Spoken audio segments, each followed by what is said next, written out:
Hey everybody, Mr. the Fanboy here, Douglas Blair Roberts here. It's time for another review, and this time this is my second late, out of date review of Impact Wrestling Redemption. This is the long webcam version. The original version I did that I never really got a chance to upload was a webcam slash narration video. This will be a full length webcam video. With that being said, let's get on with the review.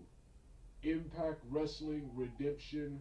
This right here, once again, TNA, Impact Wrestling, whatever you want to call it, have once again outdone themselves. Not only was Impact Wrestling versus Lucha Underground awesome, this show right here was just as awesome, if not better, than Impact Wrestling versus Lucha Underground. This right here is one of the best pay-per-views I've ever seen and was worth the $40. Sucks I couldn't pay $40 to watch it. I never got around to reviewing this when it happened because of well, the first problem I had was the website I went to was super late in uploading it. I wanted to do a live reaction and review.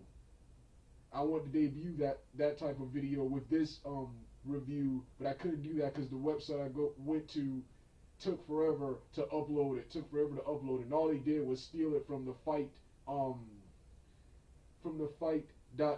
TV network, which has Impact Wrestling, WWE, Defiant Wrestling, and many other promotions on there.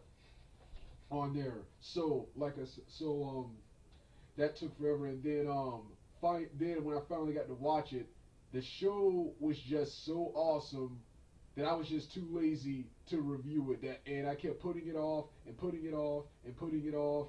Then I finally got around to doing it, but I wanted to upload the Impact Wrestling Redemption review along with a TNA Wrestling News related review and reviews of the matches. But I was too lazy to do all of that at once. I have a problem.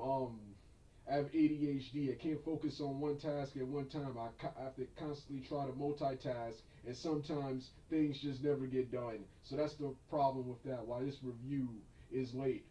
Excuse me. That's why this review is super late. But this show was so awesome. I had to go back and review the show. I had to go back and review the show over again. Like I said, an awesome night of fights. Every match was good, with the exception of the knockout matches, with the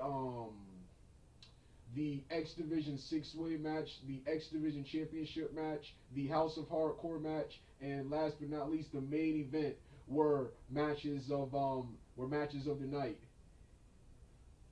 And with that being said, and also before I get started with this review again, another thing, I'm also going to talk about the aftermath of this event. I'm going to talk about some of the aftermath of this event, just to be more current. With that being said, let's get started right now.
Hello, everyone.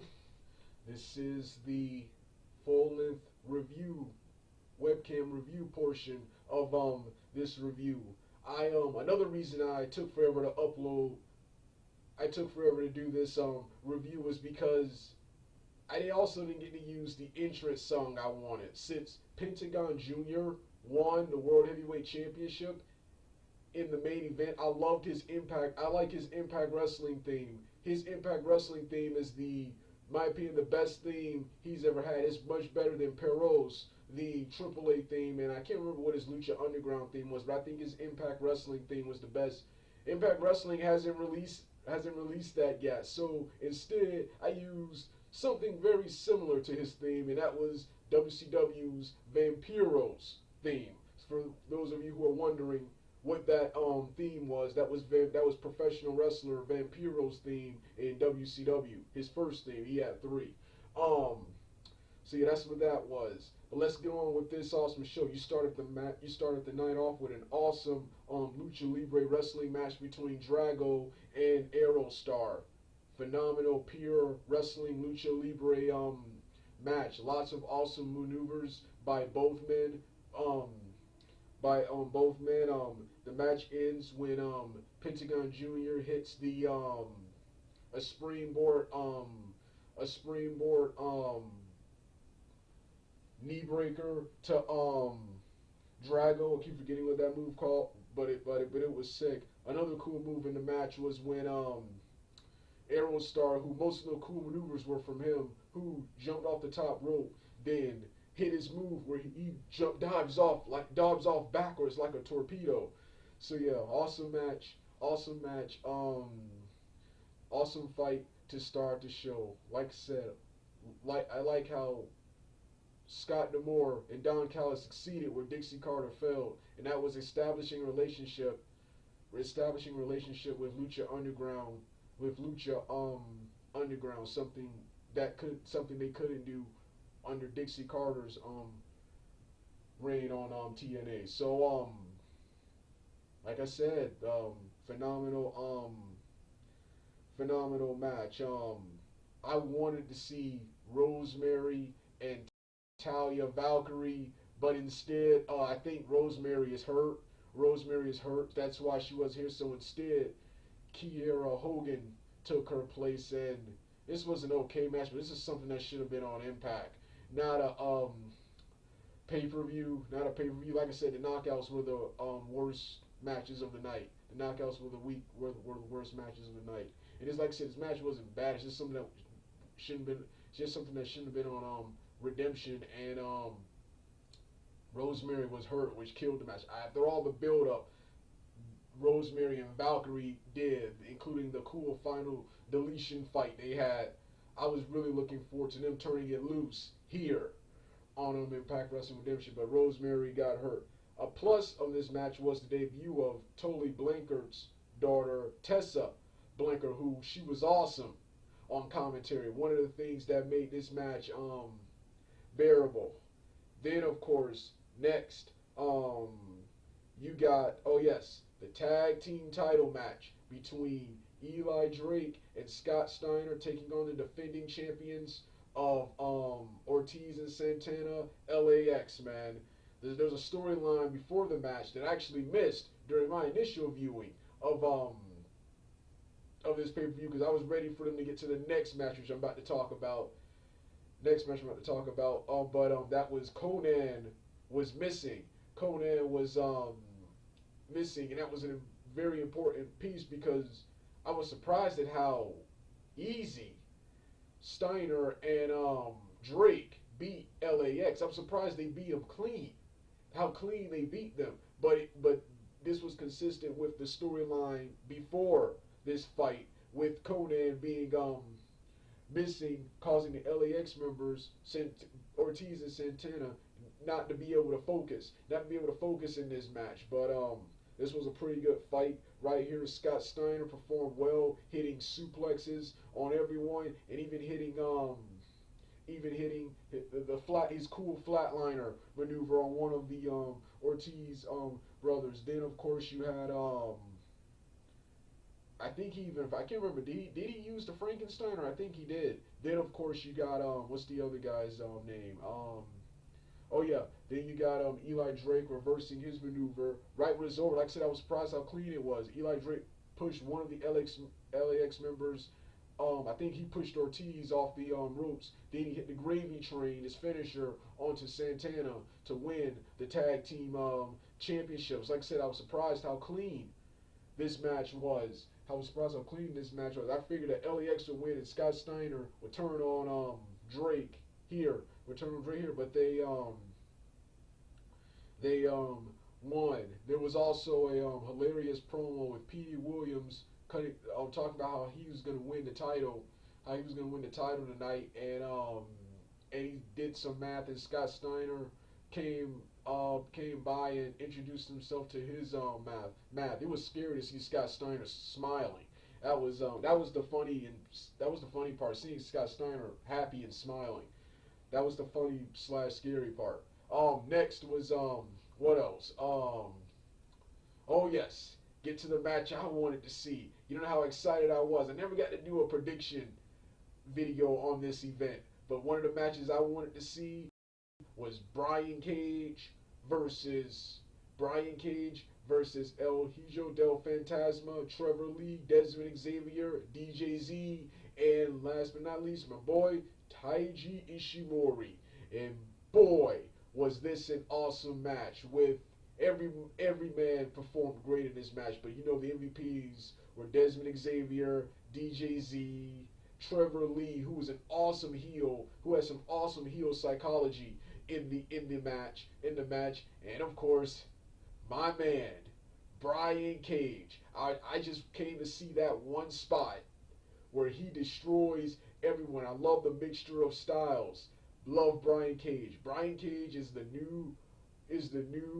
He's not only the new Brock Lesnar. He's Bobby Lashley. He's that Crimson guy from years ago. He's also the new badass Samoa Joe. Samoa Joe destroyed. Like I said, this guy can do it all. How many moves does this guy have? You should have saw the cool. Backbreaker driver maneuver he did on Ishimori, which I can't even describe what that was. I can't even describe the move in detail, the move he did on Taiji Ishimori, but it was awesome. It was awesome, and then Trevor Lee taunting him earlier in the match. Then finally, I love how Trevor Lee sold the intensity of Brian Cage. Was like, please no. When Brian Cage was finally tagged in, some awesome acting from Trevor Lee. Like I said, every man performed well, but the MVPs of the match were Brian Cage, Desmond Xavier, DJZ, and Trevor Lee. They were the MVPs of this match. Phantasma and Ishimori did some awesome stuff too. Also love Desmond Xavier and DJZ trying to double team Cage, hitting him with super kicks. Ishimori taking Cage out with a Asai moonsault. To the outside. With an Asai moonsault to the outside onto Cage. Then Cage hitting a moonsault of his own on Ishimori. First, he botched it. He botched it. Then he quickly got up and just springboarded and did it again. It was like I said, man, an awesome match. And I watched this match over and over and over and over again, man. I'm gonna review. Like I said, I'm too lazy too, but I'm gonna review this match and many more. What a phenomenal fight this was, man. What a phenomenal fight this was. And what's his name hits his finisher on DJZ. I think not DJZ, but Desmond Xavier. Yeah, Desmond Xavier for the 1, 2, 3. Like I said, what a phenomenal fight, man. The Ali and Su Yung match was okay. My favorites were Braxton Sutter's his involvements in the match, constantly trying to distract Ali so Su Yung could get the victory. And of course, the highlight came at the end after Su Yung was defeated when Sutter tried to propose to Su Yung, and Su Yung pretended to accept it, but spit missing his face. And yeah, like I said, not the best match ever. The knockouts match were the weakest parts of this show. The knockouts matches. Next match of the night. Oh yes, X Division Championship match. That was Petey Williams taking on Matt Sydal.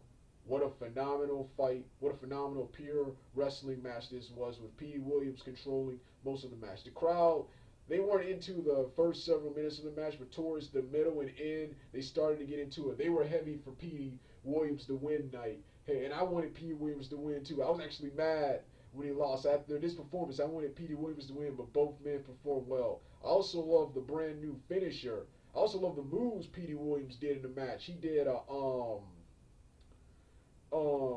cool Uranagi driver like maneuver. Um, he did his springboard gutbuster, knee to the stomach maneuver. His Hurricanrana. He brought back, oh yes, the old Canada, the comical move where he steps on the person's balls and sings the Canadian national anthem. He has so many awesome moves in this. He did so many awesome moves in this match. Matt Sydal. I love Matt Sydal's brand new flip driver like maneuver he does. That's a good maneuver for a heel. The shooting star press, that's kind of a baby face maneuver. So if Sydal's gonna be a heel, this is a new move he uses. He used it on Petey Williams here, and he also used it to beat Ishimori on the most recent episode of Impact. Then of course, like I said, the only part I hated was Petey Williams had to lose. He should have won this match, but Matt Sydal winning here leads to something even great, even better later on, which I'm going to get to in this review. Matt Sydal winning. Then of course you got who else? Who else? Yeah. Then oh yes, Eddie Edwards, Tommy Dreamer, Moose taking on Sami Callihan, Jake and Dave Christ, OVE in House of Hardcore. What a phenomenal old school hardcore match this was. In contrast to the other matches on this list, this was a straight up fight. This was a straight up fight. Fight. The best fight of the night. So many awesome moves in the match. I love Tommy Dreamer's speech. Martin Luther King, I have a dream speech in the beginning. Promo in the beginning before the match. Moose's promo comparing the hardcore match to his days in the NFL. Compared to his days in the NFL, and Eddie Edwards, of course, his babyface promo, which him and his feud with Callahan has probably been the best feud of this year, man. Best feud of this year. Then we get to the action, and already before the match even starts, we have Jake Christ immediately tries a springboard maneuver onto the group, and Moose catches him and power bombs him on the apron. That's the first move of the match. Then Moose hits his move. Eddie Edwards hits his move. Tommy Dreamer, first off, Tommy Dreamer, you can see his injuries and years of bumping is catching up with him. He struggles to run. He hits his hilarious run and hits the badass baseball slide. Other maneuvers in the match. Sami Callihan hitting a bicycle kick onto Moose. Sami Callihan and Dave Christ holding Eddie Edwards and Moose on their shoulders, and Jake Christ coming with a cutter, hitting one of them with a cutter. Another awesome move had Eddie Edwards had Moose holding Dave Christ, and Eddie Edwards hitting his leg drop, hitting his leg maneuver onto Dave as Moose power bombed Dave. Then later in the match, Jake hits his cutter as Moose is being power bombed, as Moose is hitting a splash onto, I think, either Callahan or Dave. Jake comes out of nowhere and hits his cutter again through the table. Once again, the match ends in spectacular fashion. There were so many moves to call. That's why I'm going to review this match too. There were too many moves to call. Then, of course, takes his baseball bat. Sami Callihan takes his baseball Bad is about to do that same infamous spot over again, but Tommy Dreamer comes out of nowhere, stops him with the barbed wire, hits him in the gut a couple of times, then he prepares to hit him again, but Callahan, in an anticlimactic fashion, hits him with a low blow, rolls him up for the 1-2-3. The story is what happened at the end of the match. That doesn't stop Eddie. He attacks Callahan, ties him up to the ropes. He hits both of the other members of OVE that prevent him from interfering and canes the living piss out of Callahan as retribution, man. As retribution for all the suffering he's caused Eddie Edwards. Everyone tries to stop him. But no avail. Then finally, Eddie Edwards' wife comes out and tries to stop him, and Eddie Edwards accidentally hits her, and the crowd hilariously chants, "You are now single." I couldn't make out what they were chanting the first time. Then, of course, you got the main event. Pentagon Jr., Phoenix Star versus Austin Aries, Impact Heavyweight Championship, and this was an awesome fight, man. This match right here was even better than their Impact Wrestling versus Lucha Underground New Orleans WrestleCon event match. This match right here was even better. Phoenix Star and Austin Aries were like the MVPs of this match. Pentagon Jr. hit some awesome moves too. He hit a lot of awesome super kicks. I love when everyone spams the super kick. I like when they do that. I like when they do that.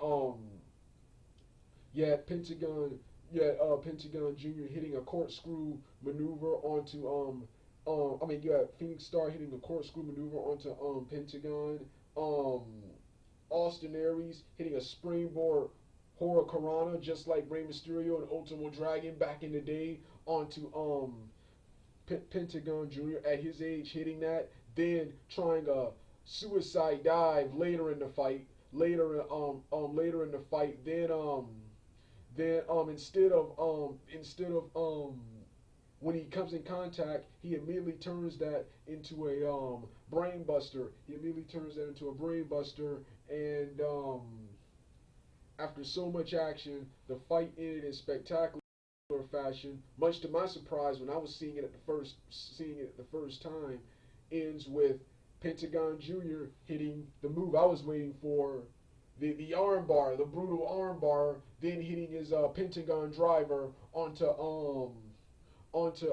Aries for the one for hitting it on was it Aries or was it Phoenix Star? I can't remember which one he pinned for the 1-2-3 and love the ending, love the handshake from Pentagon Jr. and Phoenix Star, and love hearing Pentagon Jr.'s new awesome badass Impact Wrestling music, which they need to release. Like I said, I used Vampiro's theme, but like I said, what an awesome event. I'm also going to attack the haters of this event because I had a certain problem with a bunch of lame WWE fans criticizing this awesome event right here. This right here was one of the best pay-per-views I've seen. I've been watching it over and over again. That's why both of these reviews took so damn long to upload, man, because this show was so damn awesome, man. What an awesome show. Then, of course, like I said, I was going to get to the aftermath. Like I said, I had a problem with Matt Sydal retaining here, but at least it's something good.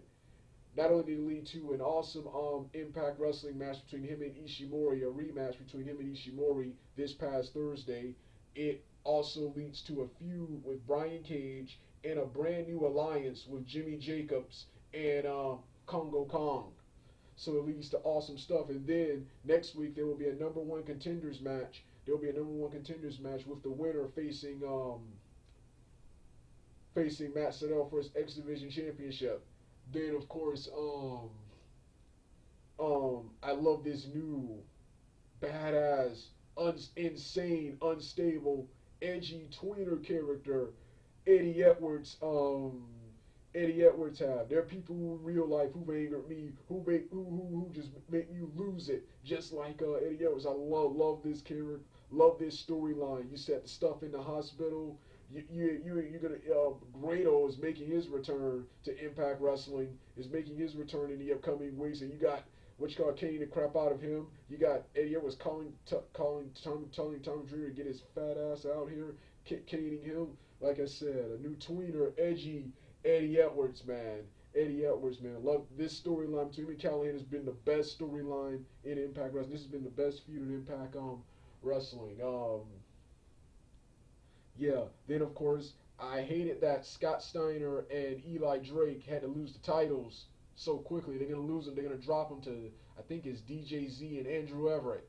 Andrew Andrew Everett. Then I think Andrew Everett and them are, I keep forgetting who they're gonna. I think they're gonna drop them to Pentagon and Phoenix Star. I think that's who they're gonna drop the titles to, the tag team titles to. And Scott Steiner will be turning face. I also love this new babyface team of KM and Fallah Bahh. Even though it was hilarious, I did not like KM jobbing to Brian Cage. Even though he did put up somewhat of a good fight, I didn't like. Even though it was hilarious, I didn't like him jobbing to Brian Cage. I wish one of the jobbers he called out. I wish one of them would have actually came out. Would have came out. Love this new storyline with him where he's wrestling as a babyface now. He's gonna eventually turn heel on Fallah Bahh. Like this new storyline with Fallah Bahh. Um, what else? Um, Austin Aries. I predicted it was gonna happen. I didn't want it to happen, but I predicted it was gonna happen. I like Austin Aries better as a face, but he's much better as a heel, and he will turn heel on Pentagon Jr. in the upcoming weeks of Impact Wrestling and win back his Impact Heavyweight Championship. Yeah, I was hoping to give Pentagon Jr. a much longer reign with Garza Jr. I was going to talk about this in my TNA news video. I still am, but with Garza Jr. gone, with Garza Jr. and Laredo Kid gone, I want Aerostar and Phoenix Star to be the Rey Mysterio Juniors of Impact Wrestling, and I want Aerostar. I want Pentagon Jr. to be the brand new. I want him to be the Eddie Guerrero, Vampiro, and Jeff Hardy. That's who Pentagon Jr. reminds me of Impact Wrestling, man. The new Garza Jr. since the old one is gone now. I want him to be the new Eddie Guerrero, Vampiro, and Jeff Hardy of Impact Wrestling. With all those wrestlers gone, I want him to be those guys of Impact Wrestling. I was hoping he'd get a longer reign. I thought Austin Aries was going to retain in this main event because this whole awesome main event came because Alberto Del Rio no show the event and was fired and they had to quickly change it, so I didn't think they would create a new storyline. But Impact Wrestling can't wait for the upcoming weeks of Impact Wrestling. Lots of awesome spoilers coming up in the month of May. Well, this was my review of this was my second long webcam review of Impact Wrestling Redemption. See you guys later. Time to hit my music.